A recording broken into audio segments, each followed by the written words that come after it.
كابتن، في البداية حدثنا عن وضع المنتخب الوطني وتصلوا بكم، شنو الأخبار الأخيرة؟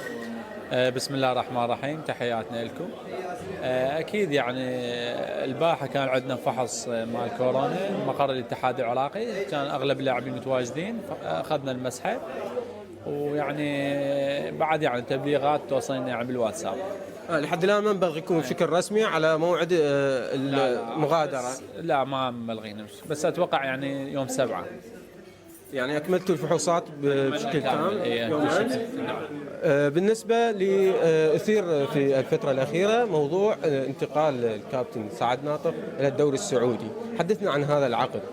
صراحة يعني بالنسبة لي يعني ما وصل لي يعني شو نقول شيء رسمي، ولكن هم يعني وسائل الإعلام العراقية والسعودية تتكلم بهذا الموضوع.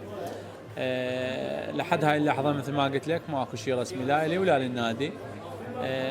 يعني ما صارت أي مفاوضات بين وكيل الأعمال؟ ما خبرك يعني عن وكيل أعمالي يعني وصلت لشيء بس بعد ينتظر، يعني لأن تعرف كانوا مرشح لاعب من ليجانس أتوقع، يعني مرشحين اكثر من لاعب، لان المواضيع يعني مو يمي، بس وكيل اعمالي يعني قال لي هالايام القادمه ما اعرف يعني ان شاء الله. الأندية تحديدا نقدر نعرفها؟ والله ما اعرف، قلت لك انا صراحه يعني ما وصل لي لا لي شيء ولا للنادي. من راح يوصل لي تدلل، يعني لا من الوسط ولا من المقدمه؟ لا نادي يعني نادي كبير بالسعوديه، وعندها اكو عرض ثاني هم نادي مصري. يعني العرض الثاني من الدوري المصري هم نادي كبير بمصر. اسمه ما نقدر نعرفه؟ والله بعد يعني تعرف مفاوضات، بس بعد يعني تعرف انا مرتبط بعقد مع الشرطه، ويعني انا لاعب في نادي الشرطه وملتزم يعني واجبي حاليا، يعني واجبي مع عقد الدوري المصري في أندية المقدمة؟ اي من الانديه المقدمه، هم اتصلوا بدايه نادي جماهيري؟ نادي جماهيري بمصر. لكن انا مثل ما قلت لك مركز يعني بين الزمالك والاهلي؟ لا يعني هو نادي من المقدمه، بس انا تعرف مركز يعني انا نادي الشرطه، لان عندنا دوري وعندنا مباريات مضغوطه، ولكل حادث حديث الان.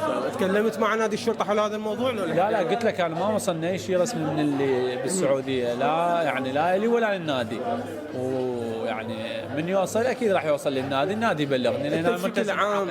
عقدك مع الشرطه شو كنت انت؟ عقدي الموسم واحد مع نادي الشرطه.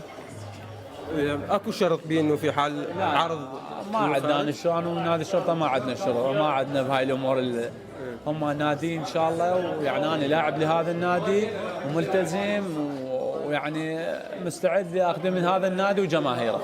شكرا.